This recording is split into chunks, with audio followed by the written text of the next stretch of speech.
bisa ga ƙudiri da ƙasar Nijar ta ɗauka ƙarƙashin jagorancin General Darme Abdurrahman Chani. Wato ya ɗauko wani ƙudiri ne yanda magidanci ke ɗauka a cikin gidan shi tsakankanin matan shi, yanda mai gari ke ɗauka a cikin anguwan shi, yanda sarki ke ɗaukawa a cikin fadan shi da garin shi. Haka shugaban ƙasa da ke ƙudiri a bisa ƙasar Nijar gaba ɗaya. Sabida mun saurari sarakuna da manyan malamai da bayani da suka yi, suka ce duk waɗanda ya gama kai aka gama kai da shi aka cuci ƙasar Nijar. Hallau kuma yace duk waɗanda aka gama kai da shi ya sani ya yi shiru bisan 'yan security 'yan ta'adda. Wannan magana na farko da aka ce duk waɗanda aka gama kai da shi aka cuci Nijar. Wannan magana ce mai faɗi. Wato duk waɗanda aka gama kai da shi aka ci kuɗin ƙasa, wato an cuci Nijar kenan. Da wanda ya gani bai faɗi ba.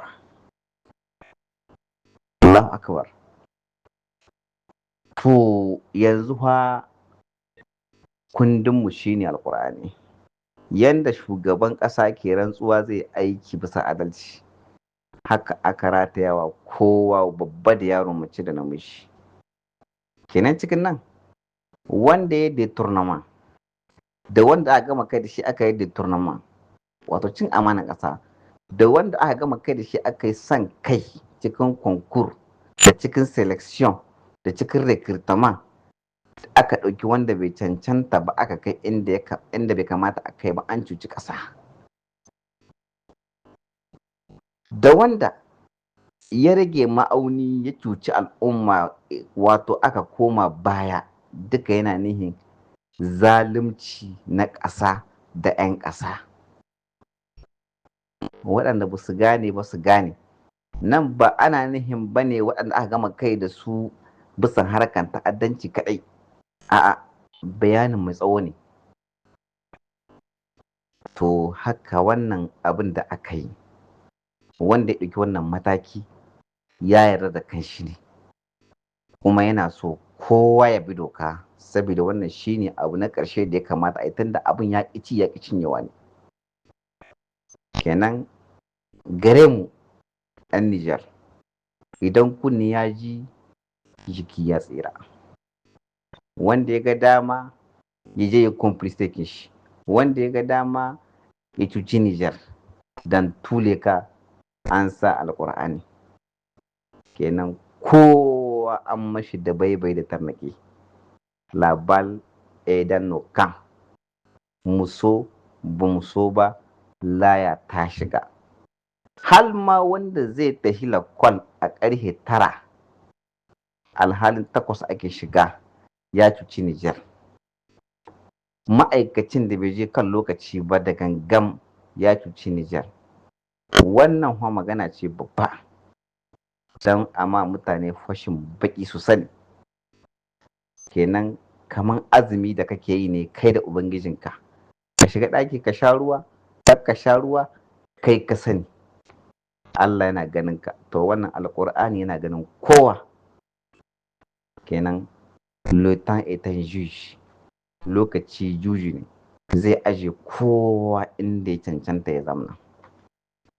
Ta ƙarewa. A yanzu wannan layin da aka sa, komi an ƙare, wani bincike wani wane ne ba sai mutum ya tafi ba. Mutum ya je yana so zai ga sakamakon shi, saboda shi Alƙur'ani mai tsarki fa ba kuturu ba kawai ke mai da mutum fa. A'a, alamomin kamawan Alƙur'ani ga mutum, Ƙur'ani in ya kama shi sun kai kashi 40. Sai ka ga mutum ga dukiya, ga fadawa, ga komi, amma hankalin shi ya kasa kwanci sam. Alaman Ƙur'ani kenan.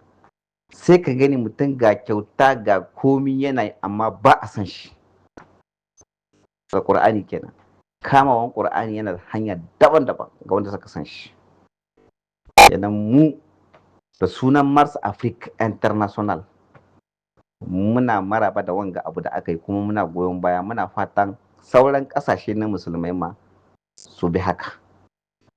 Kenan dole wanda ke tsoron Qur'ani ya kama shi zai denonce, saboda rayuwarka ba abin da ya rayuwarka, kenan dole ka faɗa.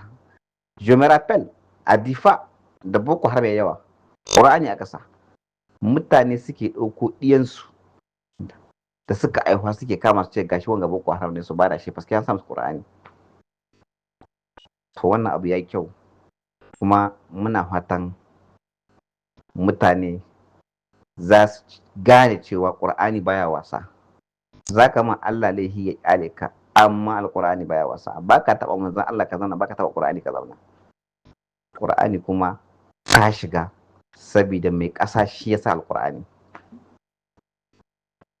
Muna farin ciki da wanga abu, fi sabilillahi wannan abu ya girgiza mu, mun yi farin ciki, ba mu taɓa tsammanin haka zai iya faruwa ba.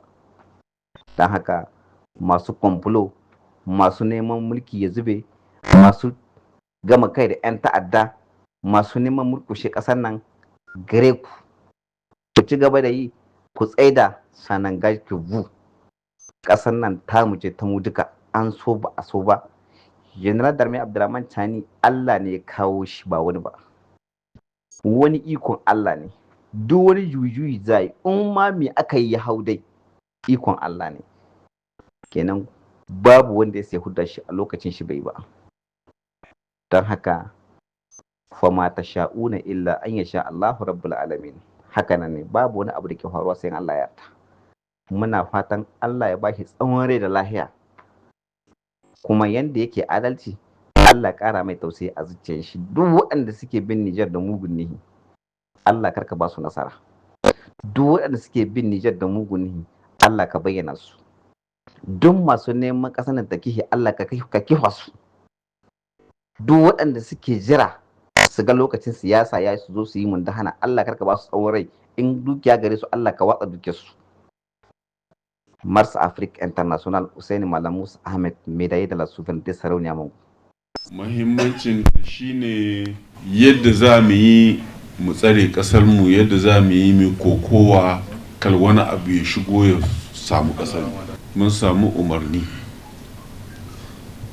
na ya zamanto mun yi duk dabarun da za mu yi mu kare ƙasar mu kare jama'ar mu. Duk kokowar da ake na azamna lahiya ne.